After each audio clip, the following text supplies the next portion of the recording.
বিসমিল্লাহির রহমানির রহিম। বাংলাদেশ কারিগরি শিক্ষা বোর্ডের আওতাধীন কৃষি ডিপ্লোমা কোর্সের চতুর্থ পর্বে সকল শিক্ষার্থীদেরকে অনলাইন ক্লাসে স্বাগত জানাচ্ছি। প্রিয় শিক্ষার্থীবৃন্দ, আশা করি তোমরা সকলে নিজ নিজ অবস্থানে সুস্থ আছো।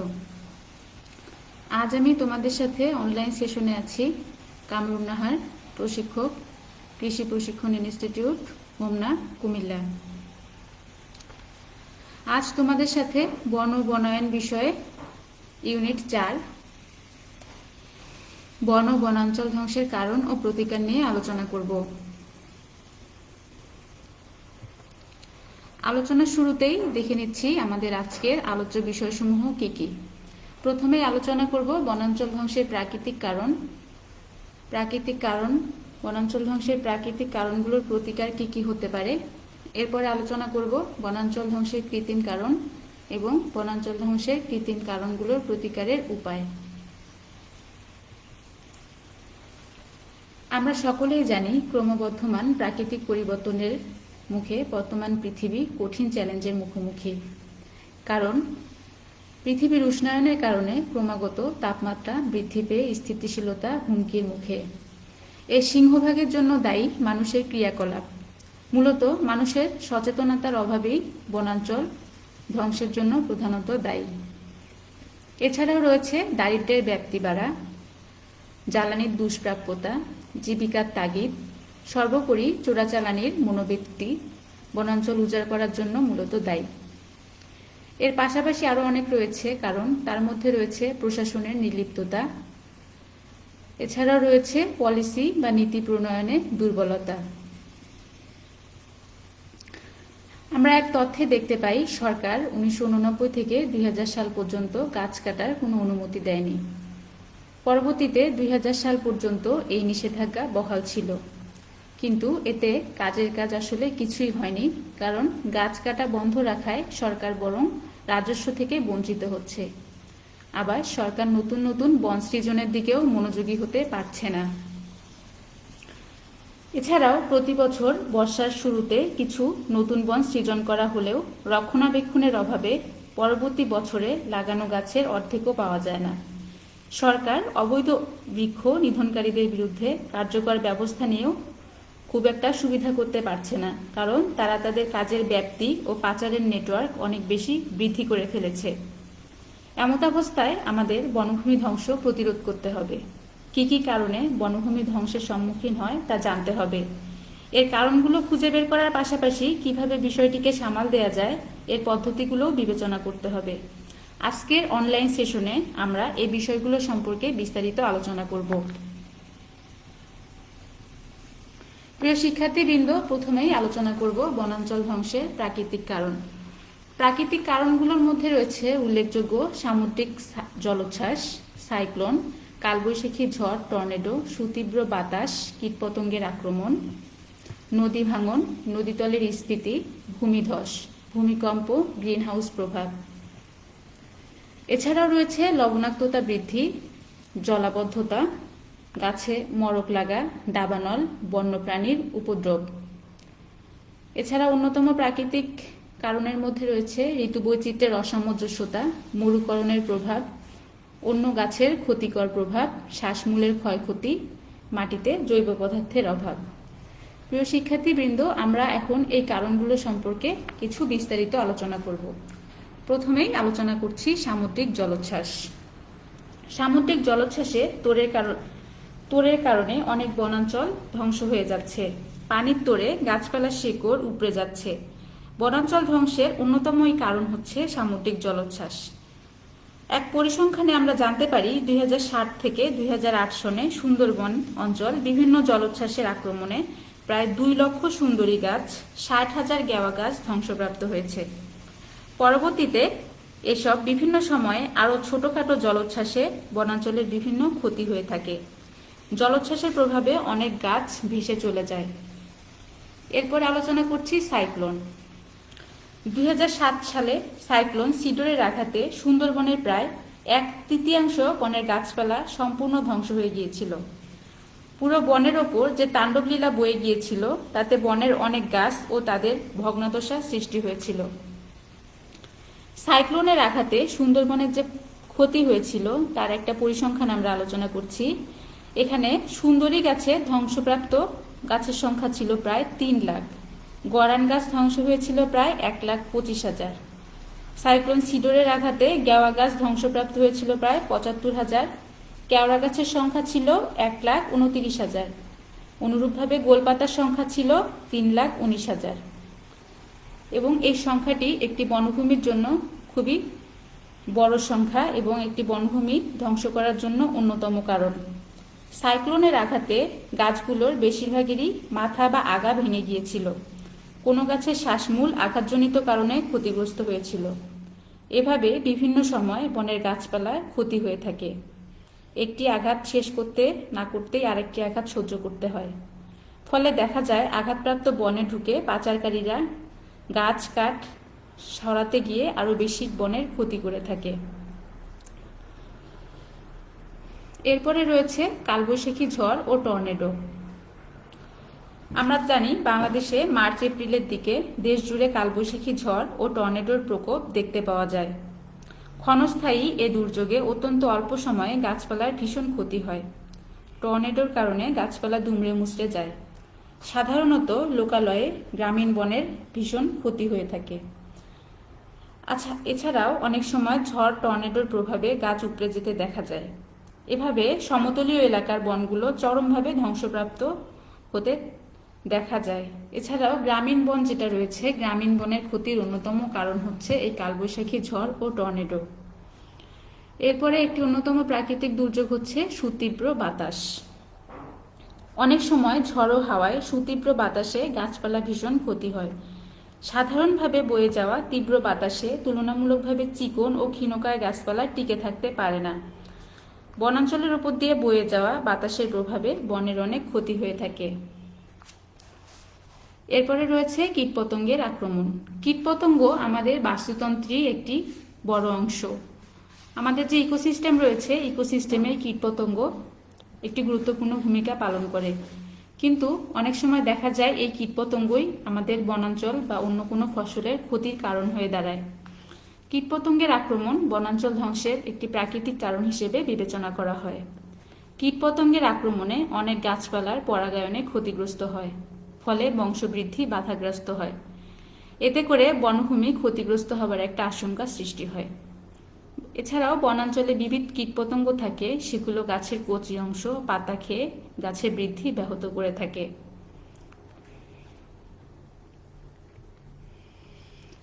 এরপরে রয়েছে বনাঞ্চল ধ্বংসের প্রাকৃতিক কারণের মধ্যে নদী ভাঙন। আমরা সকলেই জানি বাংলাদেশ একটি নদীমাতৃক দেশ। বাংলাদেশের আনাচে কানাচে অসংখ্য নদী বয়ে চলেছে। এই নদীগুলো যখন সমুদ্রের কাছাকাছি চলে যায় তখন পানির স্রোতের তীব্রতা অনেক বেশি থাকে। এই তীব্র স্রোতের কারণে নদীর দুই তীরে ভাঙনের সৃষ্টি হয়। এর ফলে বসতবাড়ি সহ সামাজিক বনায়ন এবং গ্রামীণ বন যেটা রয়েছে এটি ধ্বংস হয়ে থাকে। সম্প্রতি নদী ভাঙনের তীব্রতা অনেক বেশি বৃদ্ধি পেয়েছে। আমরা জানি প্রায় 1200 কিলোমিটার এলাকা সম্প্রতি এবছর নদী ভাঙনের সম্মুখীন এবং আরও 500 কিলোমিটার এলাকা হুমকির মুখে। যে হারে নদী বা নদীর আশেপাশে বসতবাড়ি সহ বনাঞ্চল নদীগর্ভে বিলীন হয়ে যাচ্ছে, সে তুলনায় জেগে ওঠা চরের পরিমাণ অত্যন্ত অপ্রতুল। এই নদী ভাঙনের কারণে আমাদের বনাঞ্চল দিন দিন কমে আসছে। এরপরে রয়েছে অন্যতম একটি প্রাকৃতিক কারণ নদীতলের স্ফীতি। নদীতলের স্ফীতি বলতে আমরা বুঝি একটি নদীতে দীর্ঘদিন পানির স্রোতের সাথে সাথে যে পলি চলে আসে, এই পলি জমতে জমতে নদীর গভীরতা অনেকটা কমে আসে। নদীতলের এই স্ফীতি বৃদ্ধির সাথে সাথে জলজ পরিবেশ যেমন হুমকির সম্মুখীন হয়, তেমনিভাবে অন্যতম একটি কারণ হচ্ছে নদীর গতিপথ পরিবর্তিত হয়ে যায়। নদীর পানি ধারণ ক্ষমতা অনেক কমে আসে এবং নদীর গতিপথ পরিবর্তিত হওয়ার ফলে সামাজিক বা লোকালয়ে নদীর দিক চলে আসে। এতে করে বনায়নের অনেক ক্ষতি হয়। এছাড়াও নদীতলের স্ফীতি বৃদ্ধি পাওয়ার সাথে সাথে দেখা যায় বন্যা অনেক বেশি দীর্ঘস্থায়ী হয় নদীর পানি বহন ক্ষমতা অনেক কমে আসে। এই পানি দীর্ঘদিন বন্যার কারণ হয়। এতে করে নদীতলের স্ফীতি বৃদ্ধির সাথে সাথে লোকালয়ে যে পানি সহিষ্ণুতা কম যেসব গাছ রয়েছে, যেমন কাঁঠাল, পেঁপে, এই গাছগুলো সহ অন্যান্য গাছ ভীষণভাবে ক্ষতিগ্রস্ত হয়।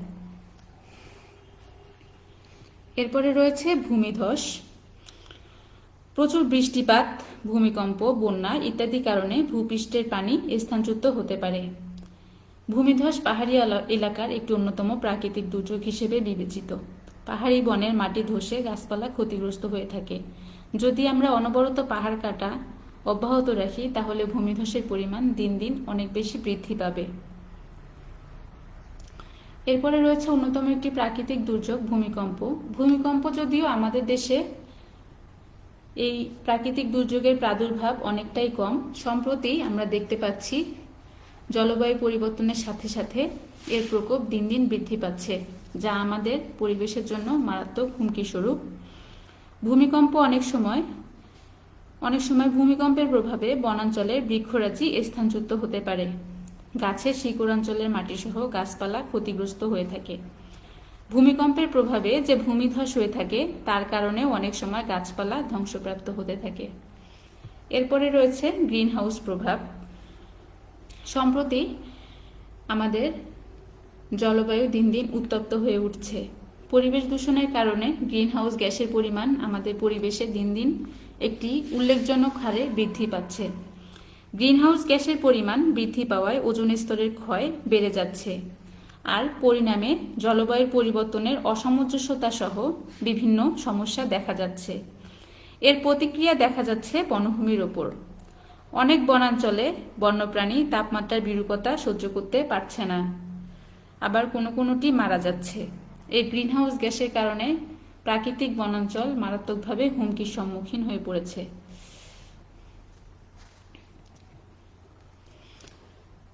এরপরে আলোচনা করছি লবণাক্ততা বৃদ্ধি। লবণাক্ততা বৃদ্ধির কারণে উপকূলীয় বনাঞ্চলে সবচেয়ে বেশি সমস্যা পরিলক্ষিত হয়। জোয়ার ভাটা, জলোচ্ছ্বাস ইত্যাদির কারণে লবণ পানি লোকালয়ে ঢুকে পড়ায় কৃষি ও সার্বিক ইকোসিস্টেমের উপর ভয়াবহ প্রভাব পড়ছে। স্যালাইনিটি ইন্ট্রুশন বা লবণাক্ত পানির লোকালয়ে ঢুকে পড়া কৃষির জন্য মারাত্মক হুমকি স্বরূপ। লবণাক্ততা বাড়ায় যেসব বৃক্ষরাজি লবণ সহ্য করতে পারে না তাদের জন্য খুব বেশি সমস্যার সৃষ্টি হচ্ছে। লবণাক্ততা বাড়ায় একই সাথে পরিবেশের ইকোসিস্টেম ব্যাহত হচ্ছে। এছাড়াও অনেক বন্যপ্রাণী বনভূমি ছেড়ে যাচ্ছে। বনভূমি ক্রমশ ধ্বংসপ্রাপ্ত বা ক্ষয়প্রাপ্ত হচ্ছে। এরপরে রয়েছে জলাবদ্ধতা। জলাবদ্ধতা বা ওয়াটার লগিং ক্রমশ গাছের শিকড় বাকড়ের সঠিক কার্যক্রমে বাধা সৃষ্টি করে থাকে। আমরা জানি জলাবদ্ধতার কারণে যেসব গাছপালা পানি সহ্য করতে পারে না সেগুলো মরে যাচ্ছে। বনভূমিতে জলাবদ্ধতা দেখা দেওয়ায় স্বাভাবিক ইকোসিস্টেম ব্যাহত হচ্ছে।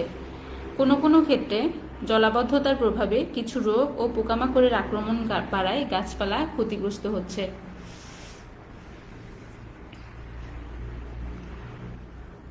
এরপরে রয়েছে গাছে মরক লাগা। গাছে মরক লাগা একটি বনাঞ্চল ধ্বংসের প্রাকৃতিক কারণ হিসেবে বিবেচনা করা হয়। অনেক সময় অজানা কোনো সংক্রামক জীবাণু যেমন ভাইরাস, ব্যাকটেরিয়া বা ছত্রাকের প্রভাবে গাছে মরক লাগে। দেখা যায় একটি গাছে মরক লাগলে তা পুরো বনে অথবা বনের একটি বৃহৎ অংশে ছড়িয়ে পড়ে। এরপরে রয়েছে দাবানল। বাংলাদেশে দাবানলের কারণে বনভূমি ধ্বংসের পরিমাণ অনেক কম, কিন্তু বিভিন্ন দেশে দাবানলের প্রভাবে মাইলের পর মাইল বনভূমি চরমভাবে ক্ষতিগ্রস্ত হচ্ছে। দাবানল বেশি দিন দীর্ঘস্থায়ী হলে বনভূমি চরমভাবে ক্ষতিগ্রস্ত হয়। একবার কোনো এলাকার বনভূমি ক্ষতিগ্রস্ত হলে সে এলাকার ক্ষতি কাটিয়ে উঠতে দীর্ঘ সময় লাগে। সম্প্রতি আমরা দেখতে পাচ্ছি, আমরা জানি যে বেশ কিছুদিন থেকে আমাজন বনাঞ্চলে দাবানলের সৃষ্টি হয়েছে এবং এই আগুনের তীব্রতা এত বেশি এবং ব্যাপ্তি এত বেশি যে আধুনিক যন্ত্রপাতি ব্যবহার করেও এই দাবানলকে আমরা এখন পর্যন্ত সে দেশের বন নিয়ন্ত্রণকারী কর্তৃপক্ষ নিয়ন্ত্রণে নিয়ে আসতে পারছে না। এরপরে রয়েছে বন্যপ্রাণীর উপদ্রব। বন্যপ্রাণী অনেক সময় বনাঞ্চল ধ্বংসের জন্য কোনো সময় ক্ষতির কারণ হয়ে দাঁড়ায়। পাহাড়ি বনাঞ্চলে বন্যপ্রাণীর উপদ্রব, বিশেষ করে হাতির উপদ্রবে গাছপালার বিশেষ ক্ষতি হয়। তবে এতে বনভূমির ক্ষতি হলেও বনভূমি তেমন একটা ধ্বংস সাধন হয় না। এরপরে রয়েছে ঋতু বৈচিত্র্যের অসামঞ্জস্যতা। আমরা জানি জলবায়ু পরিবর্তনের কারণে ষড়ঋতুর কোনো কোনো ঋতুর আগমন ও প্রস্থান বোঝা আমাদের জন্য এখন কঠিন হয়ে পড়েছে, যার কারণে বনভূমির বৃক্ষলতার সঠিক ফুল ধারণ ও ফলায়ন ব্যাহত হচ্ছে। ঋতু বৈচিত্র্যের অসামঞ্জস্যতার কারণে সঠিক ইকোসিস্টেম ব্যবস্থা বিঘ্নিত হওয়ায় জীববৈচিত্র্য হুমকির সম্মুখীন হয়ে পড়েছে। ঋতু বৈচিত্র্যের অসামঞ্জস্যতার কারণে আমরা দেখতে পাচ্ছি বর্ষাকালে বৃষ্টিপাতের পরিমাণ কমে আসছে, বা যে বর্ষাকালে যে বৃষ্টিপাতের পরিমাণ থাকে বর্ষাকালে সেই বৃষ্টিপাত না হয়ে তার কিছুটা পরে হচ্ছে। তেমনিভাবে গরম গ্রীষ্মকালে ব্যাপ্তি বাড়ছে এবং শীতকালে শীতের তীব্রতা অনেক বেশি বৃদ্ধি পাচ্ছে। এসব অসামঞ্জস্যতার কারণে প্রাকৃতিকভাবে উদ্ভিদের পরাগায়ন, ফল ধারণ, ফুল ধারণ এসব ইকোসিস্টেম সহ বিভিন্ন কার্যক্রম ব্যাহত হচ্ছে, যার কারণে দিন দিন আমাদের বনাঞ্চল ধ্বংসের সম্মুখীন হচ্ছে। এরপরে রয়েছে মরুকরণের প্রভাব। তাপমাত্রা বৃদ্ধির সাথে সাথে দিন দিন পরিবেশের ভারসাম্য নষ্ট হচ্ছে। এর কারণে দেখা যাচ্ছে মরুভূমির ব্যাপ্তি দিন দিন বাড়ছে। মরুভূমির ব্যাপ্তি বাড়ার সাথে সাথে সেসব এলাকায় গাছপালার সংখ্যা কমে আসছে এবং প্রাকৃতিকভাবে গাছের যে রিজেনারেশন হয় সেটি নতুন করে সম্ভব হচ্ছে না। এর ফলে দেখা যাচ্ছে আমাদের বনাঞ্চল ধ্বংস দিন দিন বৃদ্ধি পাচ্ছে। এরপরে রয়েছে অন্য গাছের ক্ষতিকর প্রভাব। কিছু কিছু গাছের ক্ষতিকর প্রভাবের কারণে অনেক দেখা যায় অন্য সময় অনেক গাছ নষ্ট হয়। ইংরেজিতে এই প্রভাবটাকে আমরা অ্যালিলোপ্যাথি বলে থাকি।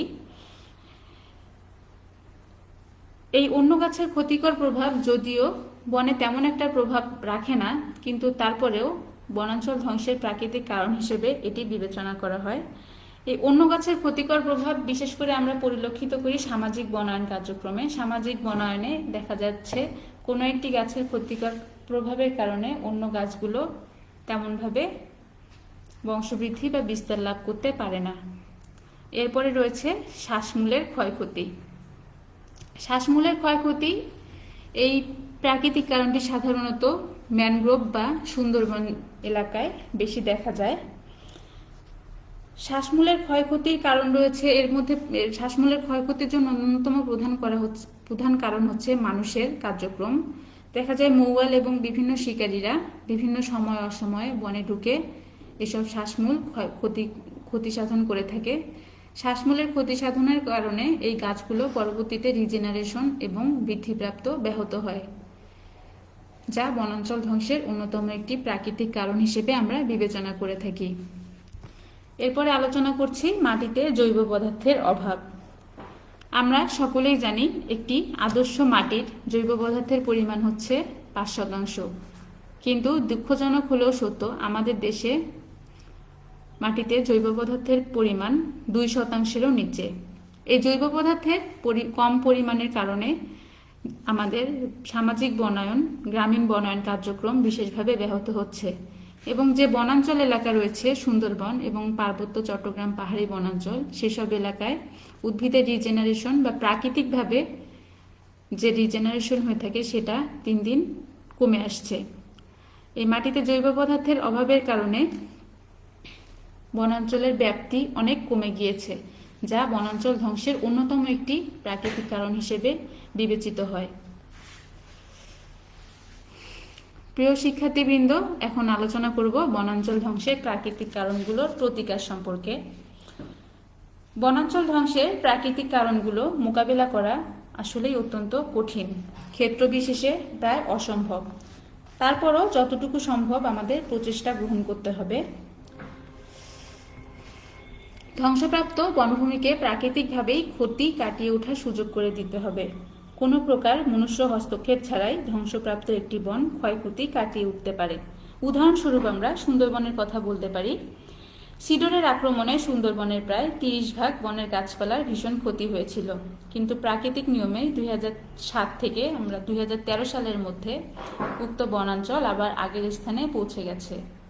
এখন কেউ যদি উক্ত স্থানে যায় তবে বিশ্বাসই করতে পারবে না যে উক্ত স্থানে 2007 সালে হাজার হাজার গাছ ধ্বংসপ্রাপ্ত হয়েছিল। এরপরে রয়েছে কীটপতঙ্গের আক্রমণ। কীটপতঙ্গের আক্রমণে অনেক সময় গাছের ভীষণ ক্ষতি হয়, কোনো কোনো বৃক্ষের পাতা, ফুল অথবা ফলের ক্ষতি হয়ে থাকে, কিন্তু সেটা সাময়িক। তারপরেও যতটুকু পারা যায় আমরা ওষুধ প্রয়োগ করে বা অন্য বালাই ব্যবস্থাপনা প্রয়োগের মাধ্যমে এই ক্ষতি পুষিয়ে নেওয়ার চেষ্টা করব। এরপরে রয়েছে পার্বত্য বনাঞ্চল বা উঁচু জায়গায় গাছপালা কোনো ক্রমেই কাটা যাবে না, কারণ এসব গাছের শিকড় অনেক দূর পর্যন্ত বিস্তৃত থাকে এবং এগুলো মাটি ধরে রাখে। এরপরে রয়েছে নদীপথে নিয়মিত ড্রেজিং। নদীপথে নিয়মিত ড্রেজিং করতে হবে, তাহলে নদীর নাব্যতা ঠিক থাকবে, নদীর গতিপথ বদলে যাবে না, পাশাপাশি উভয় তীরে ভাঙন কম থাকবে, ওই এলাকার গাছপালাও ঠিক থাকবে। ভূমিকম্পের প্রভাব, আসলে আমাদের ভূমিকম্পের প্রভাব প্রাকৃতিকভাবে কাটানো অত্যন্ত কঠিন, তারপরেও বনায়ন কর্মসূচি অবলম্বন করলে পরিবেশের জন্য তা হিতকর হবে। এরপরে রয়েছে পরিবেশ বান্ধব জ্বালানি ব্যবহার। আমরা যদি পরিবেশ বান্ধব জ্বালানি ব্যবহার করতে পারি তাহলে গ্রিনহাউস গ্যাসের প্রভাব অনেকটা কাটাতে পারবো, এতে কার্বন নিঃসরণের পরিমাণ অনেক কমে আসবে। এরপরে রয়েছে জলাবদ্ধতা নিরসনে কার্যকর ড্রেনেজ ব্যবস্থা অবলম্বন করতে হবে, পানি সহনশীল বৃক্ষ লাগাতে হবে। যেসব বৃক্ষ পানি সহ্য করতে পারে না সেগুলো আসলে না লাগানোই ভালো। এরপরে রয়েছে বিভিন্ন গাছে রোগের প্রাদুর্ভাব। হঠাৎ করে বা কখনো কখনো দেখা যায় বনের বিভিন্ন গাছে রোগের প্রাদুর্ভাব দেখা দিচ্ছে। সেক্ষেত্রে বন বিজ্ঞানী, উদ্ভিদ বিজ্ঞানী ও কৃষি বনায়ন বিজ্ঞানীদের সমন্বয়ে একটি যৌথ টাস্ক ফোর্স গঠন করে আমরা এই সমস্যার সমাধান করতে পারি। এরপরে রয়েছে প্রাকৃতিকভাবে সৃষ্ট দাবানল। আসলে প্রাকৃতিকভাবে সৃষ্ট দাবানল প্রাথমিকভাবে মোকাবেলা করা অনেক সময় সম্ভব হয়ে ওঠে না। সেক্ষেত্রে দাবানল শুরু হওয়ার পরপরই আগুন প্রতিরোধক ব্যবস্থা কার্যকর করতে হবে। সম্ভব হলে আকাশপথে হেলিকপ্টারের সাহায্য নিয়ে দাবানল থামাতে হবে। এরপরে রয়েছে জলবায়ু পরিবর্তনের প্রভাব। জলবায়ু পরিবর্তনের প্রভাবসমূহ কাটাতে পারলে পৃথিবীর তাপমাত্রা তথা উষ্ণায়ন কমে আসবে এবং প্রাকৃতিকভাবেই বনাঞ্চলগুলো তাদের ক্ষতিগুলো কাটিয়ে উঠতে পারবে। এরপর রয়েছে বন্যপ্রাণীর উপদ্রব। বন্যপ্রাণীর উপদ্রব বনে যে ক্ষতি করবে তা বন আসলে নিজেই কাটিয়ে বা রিকভারি করে উঠতে সক্ষম। এরপরে রয়েছে ঋতুবৈচিত্র্যের অসামঞ্জস্যতা। ঋতুবৈচিত্র্যের অসামঞ্জস্যতার কারণে যে ক্ষতি হবে তা বন নিজে কাটিয়ে উঠতে সক্ষম। তবে যদি ক্ষতির প্রকৃতি অনেক বেশি গুরুতর হয় তবে বন ধ্বংসপ্রাপ্ত হতে পারে, সেক্ষেত্রে আমাদের কার্যকর ব্যবস্থা গ্রহণ করতে হবে। এছাড়াও রয়েছে, আমরা জানি, মাটিতে পানির পরিমাণ কমে যাওয়া এবং পাশাপাশি আরও নানাবিধ প্রাকৃতিক কারণে সৃষ্ট পানি প্রবাহের স্বল্পতার দরুন যে মরুকরণের সূত্রপাত হয় তা ঠেকাতে প্রচুর গাছ লাগাতে হবে। এতে গাছের শিকড় পানি ধরে রাখবে এবং ওই এলাকাও বন ধ্বংসের প্রভাব থেকে মুক্ত থাকবে। অন্য গাছের ক্ষতিকর প্রভাব প্রাকৃতিক বনে সমাধান হয়তো কঠিন, কিন্তু সামাজিক বনায়নে এটি বেশ সহজ। যেসব গাছের ক্ষতিকর প্রভাব রয়েছে উক্ত গাছের রোপণ কর্মসূচি বন্ধ করতে হবে। নানা কারণে মাটিতে জৈব পদার্থের ঘাটতি দেখা দিলে সব ধরনের বনে বৃক্ষে বেঁচে থাকা কষ্টকর হয়ে দাঁড়ায়। এজন্য বনকে আমাদের কোনোভাবেই বিরক্ত করা যাবে না। বনের ডালপালা কাটা, পাতা সংগ্রহ, পাতায় আগুন দেয়া সবকিছুই বনের জন্য অত্যন্ত ক্ষতিকর। প্রিয় শিক্ষার্থীবৃন্দ, এখন আলোচনা করছি বনাঞ্চল ধ্বংসের কৃত্রিম কারণগুলো সম্পর্কে। মানুষের অসচেতনতা, স্বেচ্ছাচারিতা, অপরিকল্পিত কর্মসূচি গ্রহণ সহ বিবিধ কারণে বনাঞ্চল ক্ষতিগ্রস্ত হচ্ছে সবচেয়ে বেশি। বাংলাদেশের প্রেক্ষাপটে এ ক্ষতির হার খুব বেশি। পাশাপাশি বিকাশমান অর্থনীতির চাহিদা ও অগ্রগতির সাথে তাল মেলাতে গিয়েও মানুষ বনভূমি ও বনাঞ্চলের প্রতি সদয় আচরণ করছে না। যাই হোক, এসব বিষয় সম্পর্কে জানা আমাদের বর্তমানে অত্যন্ত গুরুত্বপূর্ণ। এখন আমরা বনাঞ্চল ধ্বংসের যে কৃত্রিম কারণগুলো রয়েছে তার মধ্যে উল্লেখযোগ্য কিছু কারণ সম্পর্কে আলোচনা করব। প্রথমেই আলোচনা করছি জনসংখ্যা বৃদ্ধি। জনসংখ্যা বৃদ্ধি আসলে বনভূমি ধ্বংসের জন্য সবচেয়ে বেশি দায়ী, কারণ সমতল এলাকায় জায়গার পরিমাণ কমে যাওয়ায় মানুষ ও বাসস্থান শিল্পায়নের জন্য বনভূমির ওপর চাপ বৃদ্ধি করছে। এছাড়া রয়েছে বাঁধ, রাস্তা, জলাধার, কালভার্ট, ব্রিজ নির্মাণ। স্বাভাবিকভাবে বাঁধ, রাস্তা, জলাধার নির্মাণ করতে গিয়ে প্রতি বছর বিপুল পরিমাণ গাছপালা নিধন করা হয়। বনভূমির ওপরও যদি কোনো অবকাঠামো করতে হয় তবে বিপুল পরিমাণ গাছপালা নিধন করা হয়। আবার বাঁধ, রাস্তা নির্মাণ করার সময় নির্মাণ যন্ত্রের বিপুল শব্দ দূষণের কারণে বনভূমির স্বাভাবিক পরিবেশ বিনষ্ট হয়। এতে বন্যপ্রাণীরা ভীত হয়ে পড়ে। এরপরে রয়েছে চারণভূমির সম্প্রসারণ। দেশে গোসম্পদের উন্নয়নের কারণে অধিক সংখ্যক চারণভূমির প্রয়োজন হয়ে পড়েছে। অনেক এলাকায় চারণভূমির আওতা বাড়াতে গিয়ে বন বাঁধা সাবার করে ফেলা হচ্ছে। এরপরে রয়েছে চিংড়ি চাষের সম্প্রসারণ। চিংড়ি চাষ একটি বাংলাদেশের সম্ভাবনাময় খাত। চিংড়ি চাষের সম্ভাবনার দিকটি মাথায় রেখে উপকূলবর্তী এলাকাগুলোতে প্রচুর চিংড়ি ঘের স্থাপন করা হচ্ছে, যার জন্য প্রচুর পরিমাণ লবণাক্ত পানি ঘেরে ঢুকানো হয়। এই ফলে এই ঘেরের পানি পার্শ্ববর্তী বনভূমির ভীষণ ক্ষতি করে থাকে। এরপরে রয়েছে পরিবেশ দূষণ।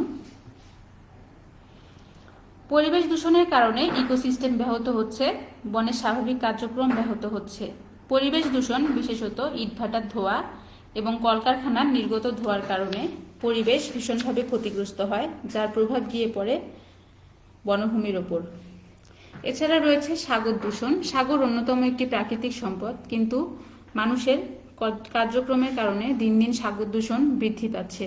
সাগর দূষণ বৃদ্ধির সাথে সাথে বনাঞ্চল ধ্বংসের জন্য যা অন্যতম কারণ হয়ে দাঁড়িয়েছে। এরপরে রয়েছে শিল্প কারখানার কাঁচামাল সংগ্রহ। শিল্প কারখানার কাঁচামাল যেমন কাগজের মণ্ড তৈরিতে ব্যবহৃত বাঁশ, দিয়েশলাই উৎপাদনে প্রয়োজনীয় গড়ান ইত্যাদি সংগ্রহ করতে গিয়ে পুরো বনভূমির ওপরই ছোটোখাটো ধ্বংসযজ্ঞ চালানো হয়। আবার অধিকাংশ সময় অনিয়ন্ত্রিতভাবে বনজ সম্পদ আহরণের চেষ্টা করা হয়, যা বনভূমি ধ্বংসের জন্য অত্যন্ত হুমকি স্বরূপ। এরপরে রয়েছে অবকাঠামো নির্মাণ সামগ্রী সংগ্রহ। অবকাঠামো নির্মাণের জন্য প্রয়োজনীয় সামগ্রী যেমন বাঁশ, কাঠ সংগ্রহ করতে গিয়ে দেখা যায় অবিবেচকের মতো সব ধরনের উপাদান সংগ্রহ করা হয়, যার ফলশ্রুতিতে বনভূমির ক্ষতি হয়ে থাকে। বিভিন্ন বনসম্পদ আহরণের সঠিক কৌশল অনুসরণ করা হয় না। এর কারণে একটার সাথে একটা রিলেটেড সেটাও নষ্ট হয়ে যাচ্ছে।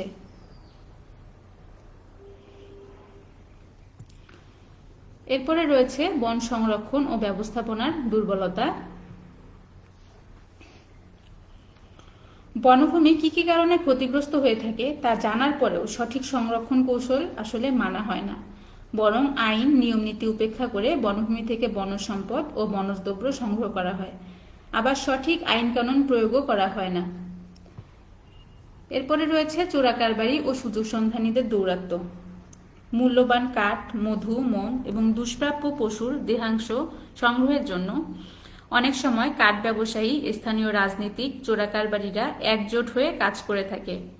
আবার বন বিভাগের কিছু সুযোগ সন্ধানী কর্মকর্তা থাকেন, যারা সুযোগ পেলেই দস্যু ও চোরাকারবারিদের সহায়তায় গাছ ও কাঠ পাচার করে থাকেন। এরপরে রয়েছে বনায়ন কর্মসূচি বাস্তবায়নে ভাটা। একটি সময় বনায়ন কর্মসূচিতে একটি গতিময়তা এসেছিল, কিন্তু অন্যান্য গুরুত্বপূর্ণ বিষয়ে মনোযোগ নিবন্ধ হওয়াতে এই কর্মসূচি বর্তমানে মুখ থুবড়ে পড়েছে। বিশেষ করে জুন জুলাই মাসেই এই কর্মসূচি বেশ গতি লাভ করে, কিন্তু বছরের অন্য সময় এদিকে তেমন একটা মনোযোগ থাকে না, কারণ এ সময় সরকারের বিশেষ কর্মসূচি হিসেবে এই কার্যক্রম চললেও পরবর্তীতে তার কোনো গতি পায় না। এরপরে প্রিয় শিক্ষার্থীবৃন্দ আলোচনা করছি প্রতিকারগুলোর মধ্যে রয়েছে জনসংখ্যা বৃদ্ধি কমিয়ে আনতে হবে, বাঁধ, রাস্তা, ব্রিজ নির্মাণ বন্ধ করতে হবে, গরু বাছুরকে সুনির্দিষ্ট চারণভূমিকে চড়তে দিতে হবে, পরিবেশ দূষণ মোকাবেলা করতে হবে, বনগুলোতে আরও বেশি ওয়াচ টাওয়ার স্থাপন করতে হবে, এলাকাগুলোতে চোরাচালানিদের ঠেকাতে এদের তৎপরতা রুখতে হবে। প্রিয় শিক্ষার্থীবৃন্দ, আজকের আলোচনা মূলত এ পর্যন্তই ছিল। এই অধ্যায়ের গুরুত্বপূর্ণ প্রশ্নগুলোর মধ্যে রয়েছে সংক্ষিপ্ত প্রশ্ন 1, 2, 3, 4 এবং রচনামূলক প্রশ্ন রয়েছে 1, 3, 4। এগুলো তোমরা বাসায় শিখে নেবে। সামাজিক দূরত্ব নিশ্চিত করে স্বাস্থ্যবিধি মেনে তোমরা সকলেই নিজ নিজ অবস্থানে সুস্থ থাকো, এই কামনা করে আজকের অনলাইন সেশন আমার ক্লাস এখানেই শেষ করছি। তোমাদের সকলকে ধন্যবাদ। আসসালামু আলাইকুম।